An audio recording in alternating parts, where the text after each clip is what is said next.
Welcome, each and every one of you of the community of happy warriors. Welcome to the Rabbi Daniel Lapin Show, where I, your rabbi, reveals how the world really works. Yes, each and every one of you happy warriors, you are a welcome part of our community. Happy?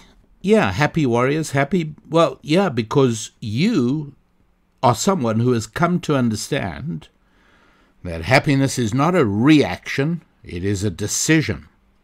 You don't need outside factors to make you happy. You have decided that your default condition for happiness and success is a reasoned, determined, deliberate decision to be happy. And that's wonderful for everyone in your orbit, at home and at work and socially, because it's an enormous blessing to be with a happy person. And you're also a warrior, not just a happy-go-lucky person, but you're a happy warrior, because you understand that joyful success in life comes from struggling against the natural resistance that in the nature of the world tends to obstruct and resist every step you make in the direction of self-improvement. I call it spiritual gravity. You try to get airborne, and it tries to keep you earthbound. In every effort you make to improve any one or all of your 5 Fs, it throws up obstacles and temptations. But as a happy warrior, you know that every single victory you win, no matter how small, brings other victories in its wake.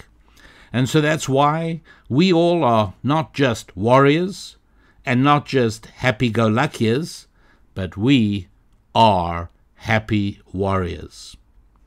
And one of the things that happy warriors realize is that our ability to progress, our success and our happiness depends upon our ability to impose our own limits on our own freedom. That's right. Being able to step off the slippery slide, that seductive ride of freedom, and imposing upon ourselves restraints and restrictions and regulations. And I'll speak a bit more about those soon. That is the direction in which happiness and success lie, because so many people confuse license with freedom. You know, licentiousness is doing whatever your feelings drag you towards. Freedom is what you have when you are capable of imposing limits and restraints upon your feelings and upon your emotions. And where that is so particularly important is when you are being carried along by an avalanche of emotions. Coming to trust our emotions is a very dangerous thing. And every happy warrior realizes that emotions are wonderful. We should all have emotions, and we should feel wonderful emotions. We should feel emotions like love and appreciation and gratitude. But we should not indulge in emotions like anger and jealousy.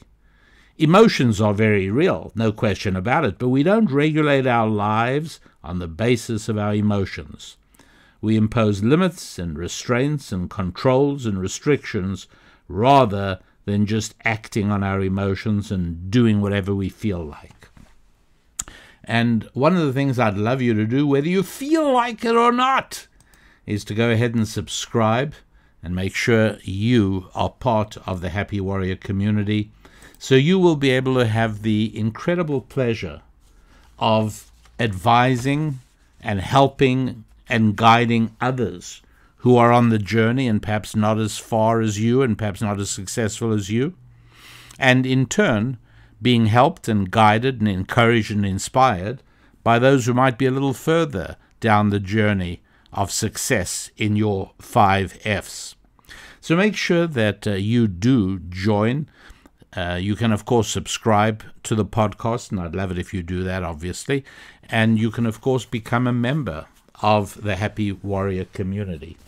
And as usual, to express my appreciation for those of you who take the trouble to do that, I have, as always, a special, unique podcast program, especially for you. and you will get the key to that on the Happy Warrior website as soon as you are a member. And one of the things we're going to take a look at there is 2 amazingly popular notions that don't exist, and the impact of realizing this on your life. I'm going to explain all of that, but at least now for today, what we're dealing with is, it's that little button. It's a little red button to the right of my steering wheel in my car. And in the car I rented while I was visiting Dallas for a number of speeches last week, well, that car had it as well. And it would only be older cars that have a key, and you put the key in and you turn the key. But most new cars, you just step into your car with your car fob in your pocket, and there's this nice red button, and it says, start. And that's really what I want to talk about. Start. Because you see, all too often, we know the end, but not the beginning. We know the destination, but not the start. Whenever we embark on some kind of a project, we usually have a pretty good idea of what we're trying to achieve, where we're trying to get to, what the goal is. But do we have clarity with the start? And I want to explain to you today how powerful a tool a start is, and how you can deploy this in your struggle to improve your life by advancing each of your 5 F's, onwards and upwards. A start is too often ignored. People know what they want, but they don't always formally begin the start. Perhaps indulgently, and if so, you'll forgive me, but I take it back to one of our fascinating enterprises, which was sailing our family across the Pacific on our sailboat. And I can tell you exactly the date we departed. And I remember a number of the people we invited to come to the departure party and to see us off. And there on the dock, we had fun for an hour or two before we finally cast off our lines and left Marina del Rey, and we steered westwards. But it was a very specific departure. Of course, I knew the destination. The destination was Hawaii. I knew it was going to be about 3 weeks away, because we cover something like 100 miles a day on our sailboat, and particularly in good winds, and of course at that time of the year the trade winds were good. So and we knew it was 2,200 miles to Hawaii, so it's going to be about 3 weeks. And we knew all that, but we also made a big deal out of the start of the voyage. There was nobody there to greet us when we sailed into the marina in Honolulu. At the end of our trip, there was nobody there to meet us. The departure was an event.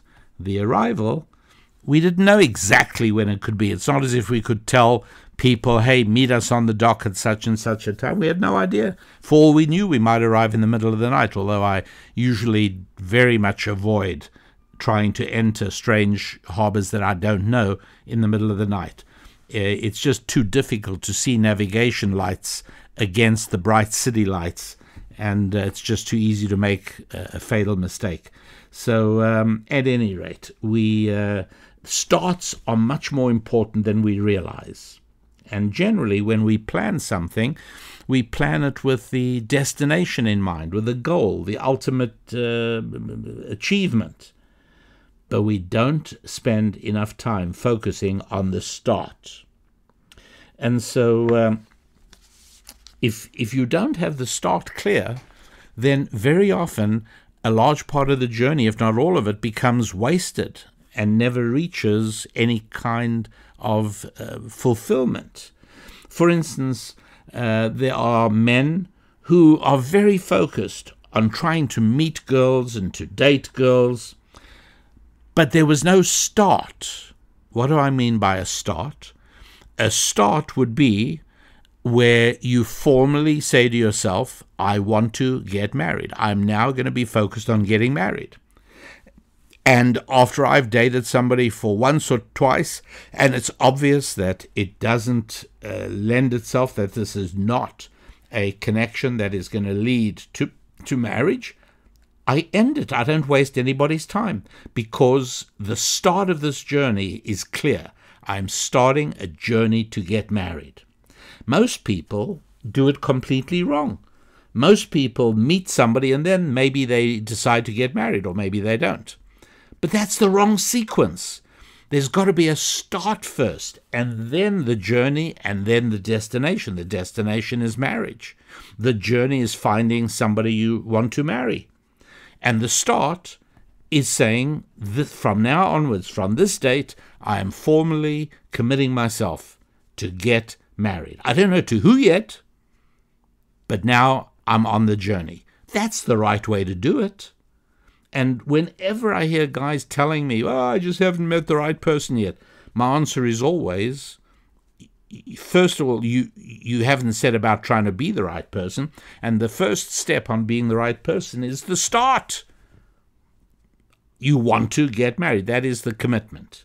And you might even put a time limit on it. I want to be married by the end of the year, or whatever it is. But most people do that wrong. And it's an unsatisfying and inadvisable way to go about it. The decision to get married is the start. And then you find the right person. You don't find the person and then decide to get married. Now, I know this is going to sound a little counterintuitive to many of you, but think about it, and I think there's a very good chance you will decide that, to your shock and amazement, this is absolutely correct. Somebody might decide to go through all the hassle of getting a gun license, and when it comes right down to it, he hasn't yet decided whether he wants to have a gun. And I know more than one person like that. The first thing to do is to decide whether you want to own a firearm. You might need to talk to your spouse and see if your spouse is on board with you owning a firearm. You might think about where and how you're going to store it safely. And then, with that start in mind, you've now made a start, then you go through the hassle of getting an official legal permit for it. But why would you go on the journey of getting a permit before you've pressed the start button? People starting a business. People who spend time researching this, how they're going to start the business, and they're going to do all kinds of exciting meetings, but there's no business plan. They've got no idea of where the capital is coming from. There hasn't been a start. They're just meandering down the pathway of what they think that starting a business is about. It's really important to understand that very often the absence of a start button means that there will be no destination. There won't even be a journey. And the analogy of that red start button on my dashboard in my car is a perfect one. Don't press the start button, but meanwhile, look at your roadmap, look at your GPS, read all the details about the things you can see at your destination. You're going nowhere. If you haven't pressed the start button, you are going absolutely nowhere. That's a very good analogy. Let me try and give you some more examples. One of them, I hope, will talk to your heart and make sense to you. I know a guy who for many, many years, he's a single man, and he loves little kids. Whenever he's in a room and a mom comes in with little kids, he goes over and oohs and ahs and tickles the baby under the chin. He just loves babies. And he's always said, oh, he really would like to have his own baby. There's only one problem. He loves babies, but he doesn't love women. Now, it's not that what you first thought of. It's not that at all. He's absolutely not that, but he's just, in a way, sort of asexual. He's just not drawn to women in general, and certainly not to any particular woman. There's no start button there. he's not going to have babies. I mean, that is just absolutely plain and simple and clear, because babies are one of the destinations of forming a relationship with a woman. He likes the destination, but he's never been that excited about the start button. And so, not surprisingly, he is still alone and still babyless, and nothing is likely to change that. Think about companies. I'm not saying there are no exceptions. I'm sure there are. I just can't think of an exception offhand. I'm sure I could. But in general, most successful organizations had a start. Usually, they didn't stumble into something. The entrepreneurs pressed a start button. There was some specific action on a specific date that was the start. I want you to think of a start. I gave you one analogy, the car start button, but here's another one. It's a sort of a launching pad and a first stage rocket booster. When you have a proper start to a project, you're launched. There's something there. It's something that you're able to shoot out like a rocket booster, ready to go. The start is not an amble onto the journey, but it's a explosive launch into your journey.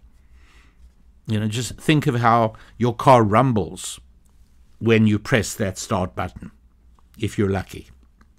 Of course, if you have an electric car, well, I can't help you there.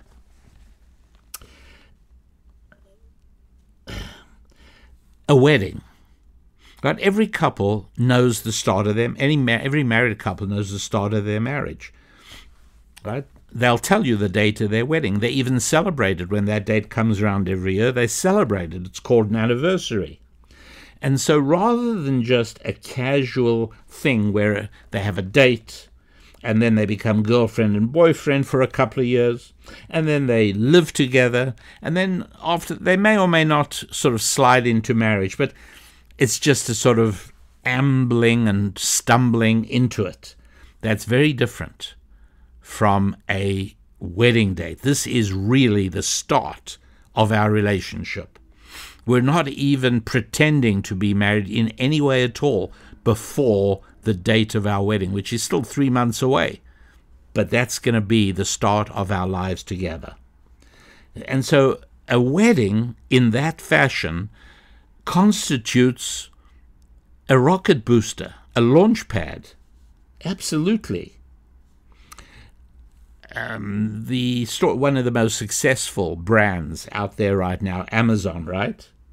Well, Jeff Bezos left a Wall Street job and moved to Seattle in 1994. And he started on his business plan to start a company. And he'll tell you the exact date in 1994. I don't remember what it was, but he knows, I guarantee it. And he, in his garage in Seattle, he worked for a few months. I think he started in September 94, I think. And then in 95, Amazon was launched. And within a few weeks, it had sold $20,000 worth of product. Now, it took a while for it to make a profit, but there was a company. 30 years ago, it had a starting date. There was an actual action. He gave up his job. He drove across the country with his wife. I should say then wife, unfortunately. He's been better at business than he has at marriage. In the 5 F's, you've got to be just as good at family as you are at finance. Jeff Bezos wasn't, but he was good at finance, and he's making a bit of a fool of himself right now on the family front. But anyways, good luck to him. He really has done a lot for us all. There are very few people whose life Amazon hasn't enhanced, has helped. Unless you're not a customer of Amazon, then fine. But for anybody who's benefited from Amazon, you can say thank you to Jeff Bezos. And that company began with a start button. There was actually a starting point. Google, right? How about Google? Surely one of the huge success stories of the internet period. You could say the 21st century, because they started in 1998, I believe. And that was Sergey Brin and Larry Page. And what happened is they'd spent a couple of years fooling around with the idea of search engines, but then they didn't just stumble into a business.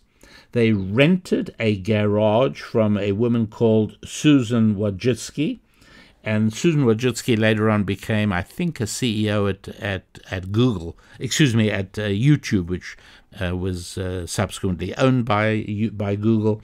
But they paid her $1,700 a month, which back in '98, was money for two students. But they pressed the start button. They weren't fooling around. They were serious. And that's one of the great things about a start. And round about now, you're probably thinking to yourself of various enterprises upon which you have embarked in your life, some of which had a start and perhaps some which didn't. And you might even be finding a correlation between those that succeeded really well and those, well, perhaps a little less well. In terms of a start and things that do well, I again just want to invite you to make sure that you are benefiting from the full Happy Warrior experience by being part of the Happy Warrior community. Cost you a few bucks a month, and the benefits are, number one, you have access to a vast body of instructional and inspirational material right there on the Happy Warrior website just for you. And as of more recently, and I'm excited about this, I do two podcasts. The main one, which you're listening to right now, and then another one, which is specially as a tribute and an expression of appreciation and esteem for those of you who've made the start, who pressed the start button of becoming Happy Warriors. And you might even know the date on which you became a Happy Warrior. If you don't, your membership website will probably tell you. But you get the idea, right? The idea is that taking a formal step, saying, at this point, I am now going to do this. That's the start. That's pressing the start button. And the satisfying rumble you hear as that V8 engine kicks to life, that means you're on the journey. You've actually launched. As opposed to just stumbling along through life, try this, try that. But it's not an accident that Amazon began with a start, and Google began with a start. Nike began with a start. It was a lot earlier, and Phil Knight will tell you it was January the 25th, 1960, I think 64, I believe it was. And he started the business. He called it, at that point, he called it the Blue Ribbon Sports Company. And he started it with the legendary athletics coach at the University of Oregon, Bill Bowerman. Must have been a remarkable man. And Phil Knight and Bill Bowerman had a formal start to their footwear company. Another great company that I admire, Costco. Sol Price and his son Robert started the first discount wholesale warehouse. They called it Price Club in those days, and they started on July the 12th, 1976 in San Diego. And two of their executives, Jim Senegal and Jeff Brotman, then on September the 15th, 1983, please note, they know the dates, because they didn't just fall into something. They didn't just stagger along the road and say, "Oh, look, there's something." And they didn't just stumble into it. No, they made a formal decision to start Costco in Seattle. And Price Club started in 76 in San Diego. September the 15th, 83. Costco started in Seattle. Specific start buttons. That's when these guys press the button. See, having a date when you actually start your marriage or start your business or start your enterprise or start your diet program or start your exercise program or whatever it is. You know what it's like? Let me give you one more example. It's like runners' starting blocks. Well, if you watch really good runners at proper athletic meets, you'll see that they have blocks fixed to the ground, usually nailed into the ground, and they put their feet against it and they wait for the starter's gun, and then they explosively hurtle off the start. But they've got something to push against. In a way, that's what a start is. When you have an official start, and I call it a launch pad and a first stage rocket booster, that's because you got something to push against. And Newton's laws of motion tell us that for every action there's a reaction. And you got to push against something in order to be able to make that leap forward. And what do you push against? What is your starter's block? It's your start button. It's having an official starting. And I understand we guys are reluctant to do this because deep down we realize that having an official start is kind of a commitment. You know, you tell people, this is my start day. You look like a bit of an idiot if you don't actually follow through and do it. And we guys like to have the option of failing. We like to have the option of just dropping out. And so when we use the phrase commitment phobic, we usually mean it in the context of guys who don't want to commit to marriage. But it applies to almost every high potential enterprise in life. Guys who are commitment phobic usually don't get married and they don't build great businesses. And it's not an accident that, with few exceptions, those two often go together. It's not a mistake that the book that has sold more than any other book in the history of the earth, in the history of printing, the history of publishing, the Bible, begins with the words, "in the beginning." There was a start. There's a reason why children's storybooks usually begin, "once upon a time." That's the start. Now, it's considered somewhat fashionable for books to begin sort of plunging you right into the middle of the story, and then it takes you several pages, if not chapters, to sort of figure out where everything is. And if you like that, God bless you. But stories work best, like everything else in life, if there is a start.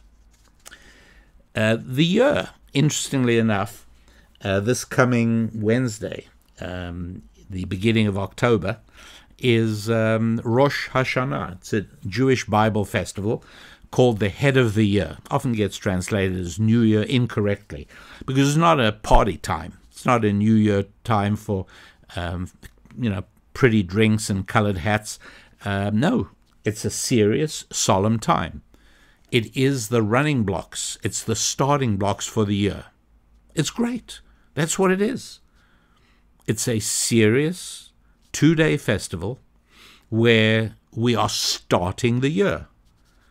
And I know for sure in my own life, I know that years in which I have practiced and celebrated and solemnized a good and effective Rosh Hashanah celebration, I have a better year. I launch in a completely different way. And so, yeah, I guess that's partially why it's been on my mind as a topic. And a serious start means you're not fooling around. It means you're being serious, not silly. When Jeff Bezos left his job at a prominent Wall Street firm and had no other job in the offing, and loaded his wife and himself into a car and drove across country to the unknown, the entrepreneurial unknown, he wasn't kidding around. He was serious. It was 30 years ago. And look what he has to show for it now. It's remarkable. So that's another thing that having a start, an official start, does. It makes you feel serious about it. And whenever one leaves the harbor on a voyage, even if it's a short one, there's always a little bit of apprehensiveness. And yeah, there's an excitement in getting out on the open water and feeling the wind. But there's also just, you feel a little apprehensive, right? Because you're so comfortable in the harbor. You're tied up to the dock, you get on and off, and there's a comfortable pub at the top of the dock, and there's a laundry, and whatever you need, and you're a bus ride into town. It's really nice being in the harbor. And if you don't make an official start to your journey, as we are leaving at 4 o'clock in the afternoon, on the 4th of July, and you have people there to celebrate your start because you're making it a commitment. It's all too easy to go out a few miles, see the conditions aren't great, and you say, you know what, let's go back to harbor, we'll try another day. But there's always going to be a reason to not leave the harbor. There's always going to be a reason to give up and go back to the harbor, the safe harbor. And so a start means you're serious, you're committed, come what may, you're pushing ahead. Have you noticed that whenever they start a really important building, they start it with setting a cornerstone? They may not even have finished the excavations yet, but they get a mason in, they get some cement, and they put up a cornerstone with the date on which this building was started. You'll see, particularly in older towns, in the older part of town, you'll see lots and lots of buildings that have stones like that, usually near their entrance or on a main corner, and it tells you on this and this date, this cornerstone was laid, and it gives some of the names of the dignitaries who were there, and maybe the architect and the builder, whatever it was. But again, it's a start. It's an official start to the business, to the building, I should say. You boost any enterprise with a start. America started on July the 4th, 1776, when the Second Continental Congress adopted and proclaimed the Declaration of Independence from England, from Great Britain. That was the start, and there was no going back from that. It was very difficult. It was painful. A lot of people lost lives. A lot of people lost their fortunes. A lot of people lost their sacred honor. It was not an easy time. Not an easy time at all. And yet, without a start, I question whether it would have happened and whether it would have succeeded. They started it, and there was no going back. Once they'd issued that Declaration of Independence, even though in 1776 it took 3 or 4 months before it actually got to England and England became aware of it. But as far as they were concerned, it was already done. And as regards British Army forces that were on the North American continent, they found out pretty quick. And so, there was another case of where a start helped people take it seriously. And that's what a start does for you. You basically absorb into your soul that you're now on a journey. And there's a starting point and there's a destination. And we've just celebrated the starting point. We're now on the journey, and nothing is going to stop us from reaching the destination. And I suggest to you that if there have been any times where you have not achieved your goal, where there was something you wanted to do but you never quite made it, is it possible that one of the things missing in that venture was a start button? And look, I do understand why we avoid it. Like I said, we men prefer no official start because it keeps our options open. A start's a commitment. And we men, in general, like to keep ourselves free. But we have to remember that achievement is nearly always the result of abandonment of freedom, where we surrender our freedom willingly, consensually, voluntarily, and we replace it with commitment. And that's true in almost every enterprise. And so that gives us something of an idea of how we can dramatically change the course of our lives. It's all very nice to have a destination. It's very nice to have a vision board where you have pictures of your goals. It's all very nice. But make sure that not only is there a destination, but there must also be a start. And the importance of the start can hardly be exaggerated. It's not spoken about often. It's elusive in a way. People say, well, you know what? I'll start my exercise program tomorrow, and then they either do or they don't. But a start locks you into the journey and puts you on the road to your destination and to your goal, making it ever more likely that you are actually going to get there. And so, my dear friends, you may, if you haven't yet done so, go ahead and make sure you make the start of seriously improving your life by escalating your family, your faith, your friendships, your finances, and your family, faith, finances, friendships, and fitness, your physical fitness, all of that. And being a part of the Happy Warrior community, it's almost like having a coach. It sort of keeps you on track. And for that alone, it's worthwhile. You press the start button. You make the decision to become a Happy Warrior and join the community. And the community then helps you keep on the journey and reaching the destination. And so if you are going to be celebrating Rosh Hashanah, if you're going to be celebrating the start of this Hebrew year, then I wish you Shana Tova, a good year, which is almost the inevitable consequence of having the start button. Until next week, I am your Rabbi, wishing you a wonderful week of progressing onwards and upwards with your family, your finances, your friendships, your faith, and your fitness. God bless.